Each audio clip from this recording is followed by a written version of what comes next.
신명기 26장에서 그 4장에서부터 26장까지에 걸친 모세의 두 번째 강론이 이제 마쳐졌습니다. 그리고 27장과 28장에서는 모세의 세 번째 강론이 시작되어지는데, 그 중에 우리가 가만히 살펴보면 앞에 있었던 강론, 그러니까 첫 번째 강론과 두 번째 강론, 특별히 두 번째 강론에서는 모세가 하나님께서 이스라엘 백성들에게 주시는, 이스라엘 회중들에게 주시는 율법에 관해서 이야기를 하고 있는데, 이 율법들의 내용을 가만히 살펴보면 이제 하나님의 말씀으로 중심으로 된 그러한 율법이었습니다. 하나님의 말씀을 중심으로 한 그 율법이 끝나고 세 번째 세 번째 강론인 27장과 28장의 내용을 가만히 살펴보면 26장에서 언급되어졌던 하나님께서 주신 율법의 정신, 그 율법의 정신이 어떻게 나타나는지에 관해서 이야기되고 있다고 하는 것을 우리는 알 수 있습니다. 그래서 하나님께서 27장에 들어오면서 뭐라고 이야기하고 계시냐면, 너희가 가나안 땅에 들어가거든, 하나님께서 약속으로 주신 땅에 들어가거든 큰 돌들을 세우라 이야기하고 계십니다. 그런데 어디에 세우라고 이야기하고 있지는 않은데, 그 뒷부분을 가만히 읽어보면 아마도 그리심산과 에발산에 두 산에 큰 돌을 세우고 거기에 석회를 바르고 거기에 하나님의 말씀인 율법을 기록해라, 이렇게 오늘 본문 말씀을 이렇게 읽다 보면 그것이 기록되어져 있습니다. 그런데 어떤 이들은 여기서 석회를 바르는 걸 그 돌들에다 바르는 건지, 아니면 그 돌들이 넘어지지 않도록 고정하기 위해서, 요즘으로 얘기하면 시멘트 같은 거를 발라서 넘어지지 않게 하라고 하는 건지, 그것은 불분명하지만 중요한 것은 그 돌들 위에 하나님의 말씀을 기록하라고 했다는 거죠. 그리고 하나님의 말씀을 기록하고 나서 이제 그 돌들이 있는 그곳에서 제단을 쌓으라, 이렇게 이야기하고 있습니다. 제단을 쌓으라고 하는 것은 이제 그곳에서 너희들이 하나님 앞에 제사를 드리라 하는 하나님의 그러한 말씀이기도 합니다. 그리고 그들이 그곳에서 제사를 쌓는데, 제단을 쌓고 나서 제사를 드리는데 어떤 제사를 드리느냐 하면, 오늘 본문 말씀을 쭉 읽어보면 번제를 드리고 화목제를 드리라, 이렇게 이야기하고 있습니다. 우리가 레위기에서 번제의 목적과 화목제의 목적이 있는데, 번제의 목적과 화목제의 목적을 우리가 다시 한번 되짚어보는 그러한 시간을 갖기보다는, 왜 하나님께서 그곳에서 그렇게 번제와 화목제를 드리라고 했는지, 그리고 난 이후에 이제 번제와 화목제를 드리고 그 큰 돌들에 쓰여진 하나님의 말씀을 그리심산에 선 사람들과 에발산에 선 사람들이 그렇게 서로 하나님의 말씀을, 그 돌들에 쓰여진 하나님의 말씀을 쭉 읽어 나가면, 에발산에 산 사람들이 저주의 말씀을 읽으면 그리심산에 산 사람들과 그리심산에 서 있는 사람들이 아멘하고 화답할 것이고, 또 그리심산에 서 있는 사람들이 하나님의 축복의 말씀을, 이제 돌들에 적힌 축복의 말씀을 선언하면 에발산에 산 사람들이 아멘하고 화답하라라는 의도로 이제 하나님께서 27장의 말씀을 마치게 되어집니다.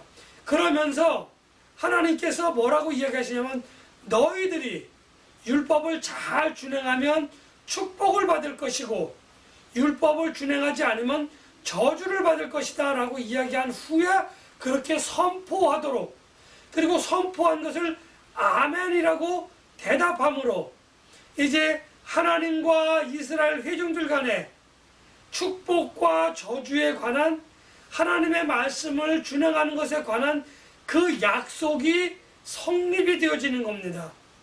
그래서 이제 약속이 27장에서 성립이 되어져서 이스라엘 회중과 하나님 간의 약속이 선포되어졌는데, 하나님께서는 하나님의 말씀인 율법을 잘 준행하는 사람들에게는 복을 주실 것이고, 그 율법을 준행하지 않는 자들에게는 하나님께서 저주를 주실 것이다 라고 하는 하나님과 이스라엘 회중들 간의 약속이 이제 성립이 되어졌기 때문에, 내가 하나님으로부터 복을 받겠다라고 하는 생각은, 그러한 생각을 가진 사람들은 하나님의 말씀을 준행을 해야 될 것이고, 나는 하나님이 축복을 하든지 저주를 하든지 상관없어, 나는 하나님과 상관없는 삶을 살겠어 라고 생각하는 사람들은 하나님의 말씀을 준행하지 않으면 되는, 준행하지 않아도 아무런 상관이 없는, 그 사람이 복을 받든지 그 사람이 저주를 받든지 하나님과는 아무런 상관없는 그러한 삶을 살아도 무방한 그러한 약속이 성립이 되어졌습니다. 이제 오늘 27장의 내용이 전부 이렇게 되어졌는데, 27장에서 하나님께서 이스라엘 자손들에게 말씀하신 두 가지 명령 혹은 두 가지 권면 혹은 규례라고 하는 것을 저는 오늘 살펴봄을 통해서 저와 여러분들이 하나님의 말씀에 대하여 어떠한 자세를 가질 것인가 하는 부분들을 살펴보고자 여러분들에게 말씀을 드립니다. 첫 번째, 하나님께서 이스라엘 회중들에게 뭐라고 이야기하고 계시냐면, 너희들이 언약으로 받을 가나안 땅에 들어가거든 큰 돌 둘을 세우라 라고 이야기하고 계시죠. 그리고 돌을 세운 이후에 너희가 제단을 쌓으라, 이렇게 하나님은 말씀을 하고 계십니다. 하나님의 말씀에 따라서 하나님이 이렇게 말씀하시면 이렇게 따라야 되고, 저렇게 말씀하시면 저렇게 따라야 하는 것을 이스라엘 자손들은, 이스라엘 회중들은 잘 알고 있어요. 왜냐하면 그들은 광야 40년 기간 동안 하나님의 말씀을 따랐을 때와 하나님의 말씀을 어겼을 때 자기들에게 일어나는 모든 일들을 아버지 혹은 할아버지로부터 다 듣고, 또 일부 사람들은 그것을 체험한 사람들이 있었기 때문에 하나님의 말씀과 이스라엘 회중의 흥망성쇠, 그들이 번창하고 그들이 망하는 것은 하나님의 말씀을 우리가 지키느냐 안 지키느냐, 그 결과에 따라서 확연하게 달라진다고 하는 것을 이들은 분명히 알고 있었다는 겁니다. 그런데 하나님께서 오늘 에발산에서 저주를 선포하라고 이야기를 하시고, 그리심산에서 축복을 선포하라고 하나님은 말씀하고 계시잖아요. 그렇게 말씀하셨음에도 오늘 본문에서는 하나님께서 저주만을 선포하고 마치고 있다고 하는 겁니다. 하나님께서 저주를 명하신 것은 왜 하나님께서 축복은 말씀하시지 않으시고 저주만 말씀하셨을까 하는 생각을 한번 여러분들은 해보실 필요가 있습니다. 아니, 우리에게 복을 주시기를 원하시는 하나님이 복을 선포하셔야지 축복을 선포하시고 그것을 아멘으로 받아들여라 라고 하나님의 말씀에 기록하셨다고 하는 것은, 하나님께서 그 말씀을 그렇게 하시고 또 모세를 통하여 그렇게 기록하신 분명한 이유가 있으실 것인데, 왜 하나님께서 복을 선포하지 않으셨을까? 한번 우리가 생각해 볼 필요가 있다는 거죠. 하나님께서 우리를 사랑하시고 우리가 멸망당하지 않기를 원하시고 우리가 하나님의 영원하신 기업을 유업으로 받기를 원하시는데, 도대체 왜 에발산에서 저주를 선포하시고 오늘 본문 말씀을 마치시느냐 하는 겁니다. 그 이유를 여러 가지로 저는 생각을 해봤는데, 먼저는 우리가 하나님께 받은 그 복을 세어본 사람이 있을 수 있냐라는 거죠. 아니, 세어볼 수가 없다는 겁니다. 말씀은 복이 이렇고 이렇고 이렇고 이렇게 얘기할 수는 있으시지만, 너희가 말씀을 잘 들으면 너희들이 축복을 받을 것이다 라고 이야기하지만, 그 축복의 개수는, 축복의 가지는, 축복의 시기는, 축복의 양은 우리가 그것을 헤아릴 수 없다고 하는 것이 우리들이 가진 하나님을 향한 올바른 믿음이라는 겁니다. 물론 그렇게 이야기하면 상대적으로 저주도 우리가 셀 수 없습니다. 그러나 저주의 궁극적인 목적은 우리의 생명이 끝나는 것이 저주의 목적이기 때문에 저주라고 하는 것은 우리의 생명이 끝난다라고 하는 것으로 모든 것이 귀결되기 때문에 그냥 저주받았다 그러면 하나님이 저주를 부신다, 진노하신다라고 하면 아, 우리의 생명이 끝나는구나 라고 판단할 수 있기 때문에 저주를 헤아릴 수 있는 것은 쉽습니다. 그러나 축복은 때와 장소에 따라서, 상황에 따라서, 시기에 따라서 너무나 다르게 나타나기 때문에 축복을 우리가 세어볼 수는 없습니다. 우리가 부르는 찬송 가운데에도 너가 하나님께 받은 복을 세어보아라. 다시 말하면 그 복을 내가 셀 수 있겠느냐? 우리는 그 복을 셀 수 없다라는 찬송이 있습니다. 그렇다고 한다면 하나님이 그리심산을 통하여 우리에게 부어주시는 그 축복의 말씀은 어디에 성경에 기록되어져 있는지 우리는 알 수 없습니다. 그런데 성경을 가만히 읽다 보면 마태복음으로 쭉 넘어가면 산상수훈이라고 하는 곳에서 우리는 팔복이라고 하는 것을 알 수 있습니다. 심령이 가난한 자는 복이 있나니 라고 이야기를 하고 계시죠. 저는 이 그리심산의 축복이 마태복음에 가서 하나님의 말씀으로 나타났다, 이렇게 저는 여러분들에게 말씀을 드리고 싶습니다. 정말 시간을 초월해서, 공간을 초월해서 하나님께서 말씀으로 이제 산상수훈을 통해서 우리들에게 축복을 말씀해 주시는데, 아, 그것이 그러면 그리심산이냐? 아니라는 겁니다. 그런데 왜 거기서 복이 선포되어졌냐? 그것이 왜 여기와 연결되어지느냐라고 이야기를 하신다고 한다면 저는 이렇게 이야기하겠습니다. 복은 여기서 선포되어지든 저기서 선포되어지든, 저주도 마찬가지입니다. 여기서 선포되어지든 저기서 선포되어지든 복의 근원이 누구냐 하는 겁니다.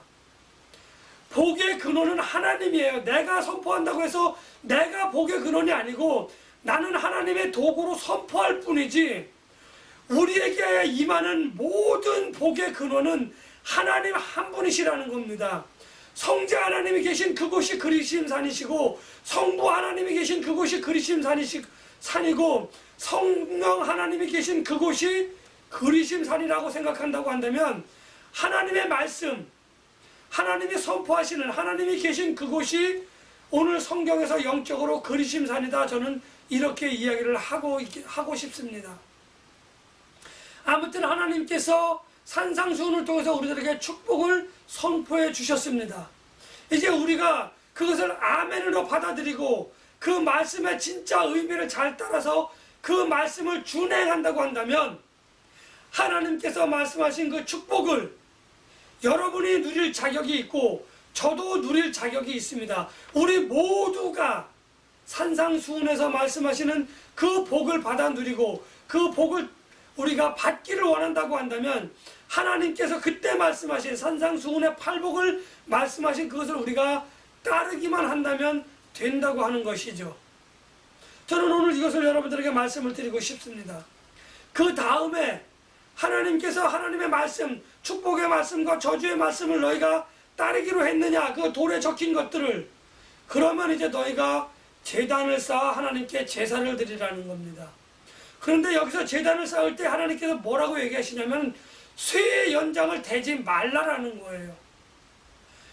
너희가 자연석을 가지고 어떤 돌을 매끈하고 이쁜 모양으로 다듬어서 제단을 쌓는 것이 아니라 우리가 볼 수 있는, 우리가 취할 수 있는 그 돌들을 쌓아서, 그 돌들을 쌓아서 제단을 쌓고 거기에서 하나님께 제사를 드리는데, 오늘 본문에서는 번제와 화목제를 드리라는 겁니다.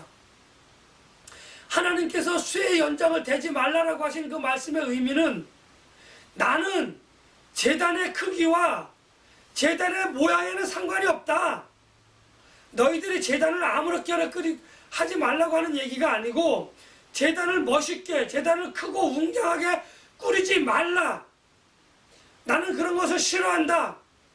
너희들이 제사를 드릴 때에는 너희들이 가지고 있는 그것 가지고, 너희들이 주변에서 취할 수 있는 그것 가지고 크든 작든, 그것이 높든 낮든 상관없이 너희들이 마음을 다하여 제단을 쌓을 때 돌 하나하나를 그 쌓는 그 심정으로, 아름답고 선한 그 마음으로 마음을 다하고 뜻을 다하고 성품을 다하는 그 모습을 가지고 제단을 쌓고 거기서 번제와 화목제를 드리라는 겁니다.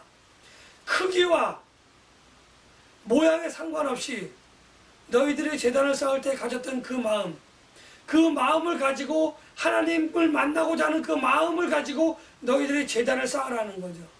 그리고 거기서 번제와 화목제를 드리는데 이 번제와 화목제의 목적이 무엇이냐면 먼저는 하나님과 함께 내가 화목하고 즐거워하는 그러한 제사를 드리라는 겁니다.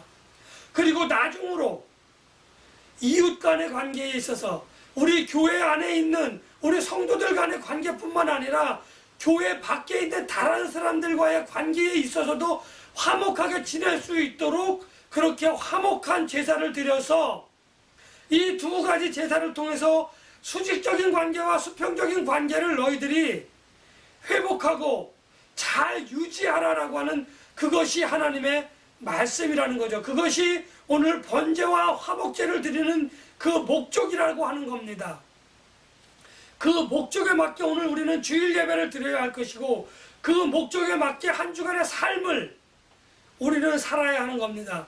그래서 우리가 그 말씀대로 살고 그 의미대로 살기 위해서는 하나님의 말씀대로 준행하고 내가 그 말씀을 준행하다 조금 손해를 본다? 여러분들 염려하지 마십시오. 제가 지난번에 말씀을 드렸죠. 그 말씀을 준행하다 손해보는 그것은 하나님이 채워주신다고 하는 겁니다. 내가 채우려고 하는 그 양 분량보다 하나님이 채워주시는 그 분량은 그것의 그 질은 우리가 상상도 못할 만큼 선하고 아름답고 크고 놀라운 것으로 채워주신다고 하는 믿음을 가지고 여러분들이 내가 조금 손해를 보더라도 하나님의 말씀을 준행하였다라고 하는 그 긍지, 그 자부심, 그렇게 하도록 이끌어주신 성령 하나님을 우리가 찬송하고 찬양해야만 할 것입니다. 나머지 부분들은 하나님이 감당해 주신다고 하는 그 믿음을 우리는 가져야 할 것입니다. 이제 저는 여러분들에게 축복이라고 하는 것과 저주에 관해서 하나님께서 말씀하셨던 그것과 돌을 세우고 제단을 쌓으러 가셨던 그것을 저는 여러분들에게 말씀을 드렸습니다. 오늘 하나님께서 이제 후반부로 가면 12가지 재앙의 12가지 저주를 받을 만한, 저주를 내가 줄 만한, 다시 말하면 하나님이 진노하시는 그러한 그 규례에 관해서 말씀하고 계신데 그 규례를 크게 두 가지로 나눌 수 있습니다. 먼저는 하나님에 관한 것이고 먼저는 우리 가족 간 혹은 우리 이웃과의 관계에 있어서 그러한 것들에 관해서 12가지를 이야기하고 계십니다. 그 중에서 특별히 간음하지 말라고 하는 부분에 관해서 이야기를 하시면서 그것을 조금 더 넓게 해석을 하시는데 그 간음은 근친상간뿐만 아니라 수간까지도 이야기를 하고 있습니다. 하나님께서 왜 거기까지 그냥 간음하지 말라라고 이야기를 하셨으면 되는데 근친상간, 다른 집의 여인을 다른 집 사람들과 하는 것뿐만 아니라 근친상간과 수간까지도 이야기하고 계시냐 하면은 당시 가나안 땅에는 그러한 것이 유행하고 있었기 때문에 하나님께서 조목조목 그것을 짚어주시는 겁니다. 그래서 하나님께서 12가지에 관해서 쭉 이야기를 하신 이후에 너희가 이러한 일들을 행하면 너희가 저주를 받을 것이다 이렇게 이야기하고 있습니다. 하나님께서 12가지 하나님이 진노하실 만한, 하나님께서 우리를 저주하실 수 있는 그러한 범죄에 관해서 이야기를 하고 계십니다. 그러한 허물과 죄에 관해서 이야기를 하고 계십니다. 허물과 죄라고 하는 것은 그때 그 당시 거기에만 존재하는 것이 아니라 아담의 타락 이후 그때부터 지금까지 이어져 왔고, 그래서 지금으로서 끝나면 다행인데 지금부터 앞으로도 계속 그 허물과 죄는 우리를 괴롭히고 우리를 못살게 굴 것입니다. 우리가 그 허물과 죄를 극복할 수 있는 유일한 방법은 하나님의 도우심을 받아서, 성령 하나님의 인도하심을 받아서 우리가 말씀에 순종하며 때로는 나에게 손해가 임한다 할지라도 그것을 따라서 그렇게 행할 때에 우리는 죄와 허물을 벗어버릴 수가 있고 이겨낼 수 있다고 하는 것을 저는 여러분들에게 말씀을 드릴 수 있습니다. 많은 신앙인들이 허물과 죄를 자기의 힘과 능력으로 벗어나려고 하고 그것을 벗어버리려고 그것을 이기려고 노력을 하지만 결단코 어느 한 사람도 허물과 죄를 벗어버리고 허물과 죄를 이겨낼 수 없다고 하는 사람들이 없다고 하는 것을 저는 여러분들에게 말씀을 드릴 수 있습니다. 우리가 허물과 죄를 벗어버릴 수 있는 그 힘과 능력은 하나님의 말씀이 아니면 우리가 그것을 결단코 행할 수 없다고 하는 것을 저는 오늘 여러분들에게 말씀을 드릴 수 있습니다. 우리가 하나님의 말씀을 잘 지키는 목적을 한번 되짚어 보고자 하는 겁니다. 우리가 하나님의 말씀을 왜 준행해야 하는지, 우리가 하나님의 말씀을 거부하면 어떤 일이 일어나는지 오늘 저는 여러분들을 통해서 말씀을 드렸습니다. 오늘 본문 말씀을 통해서 하나님께서 우리에게 하시는 축복, 우리에게 주시는 저주에 관해서 이야기했습니다. 우리가 하나님께로부터 저주를 받지 않기 위해서 하나님의 말씀을 지키느냐, 아니면 다른 말로 이야기하면 우리가 복을 받기 위해서 하나님의 말씀을 지키느냐, 이것은 잘못된 신앙관이다. 저는 이렇게 말씀을 드리고 싶습니다. 우리가 비록 하나님께 복을 받지 못한다 할지라도, 아니 복이라고 하는 것과 상관이 없는 하나님의 말씀이다 이렇게 생각된다고 할지라도, 우리가 하나님의 말씀으로 말미암아 이스라엘 자손들이 흥하고 망하고 성하고 쇠하는 것을 우리는 성경 말씀을 통해서 배웠습니다. 내가, 우리 신앙 공동체가, 우리의 자녀가, 우리의 이웃과 우리의 커뮤니티가 흥하고 망하는 것은 그들이 하나님의 말씀을 따르느냐 안 따르느냐 하는 데 달려있다고 하는 겁니다. 하나님의 말씀이 우리의 생을, 우리의 그 흥망성쇠를 좌우한다고 하는 거죠. 복을 안 받는, 그렇게 우리가 하나님의 말씀을 잘 따르기만 한다고 한다면 하나님께서는 우리에게 복을 주시기로 약속하셨기 때문에 그 복이 부차적으로 우리에게 다가오는 겁니다. 하나님의 말씀을 잘 따르는 것은 우리가 하나님의 나라를 기업으로 받느냐 받지 못하느냐는 그것이 중요한 문제고, 부차적인 것이 축복이라고 하는 것을 저는 여러분들에게 말씀을 드리고 싶습니다. 아니, 우리가 하나님의 말씀을 잘 준행한다고 한다면 하나님께서는 우리가 복을 받기 싫어해도 우리에게 복을 주실 수밖에 없습니다. 왜냐하면 그것은 하나님의 약속이기 때문입니다. 어제나 오늘이나 내일이나 변함없으신 하나님의 그 약속은 먼저는 우리의 흥함이요, 우리의 흥함으로 인해서 그것이 하나님이 주시는 복이라고 하는 것을 우리가 느낄 수 있도록 그렇게 되었으면 저는 여러분들에게 좋겠다고 하는 말씀을 드립니다. 하나님의 말씀에 잘 순종하여 저와 여러분들이 하나님의 말씀을 잘 순종하여 흥하는 그러한 저와 여러분들이 되시기를 예수님의 이름으로 간절히 축복하며 기원합니다.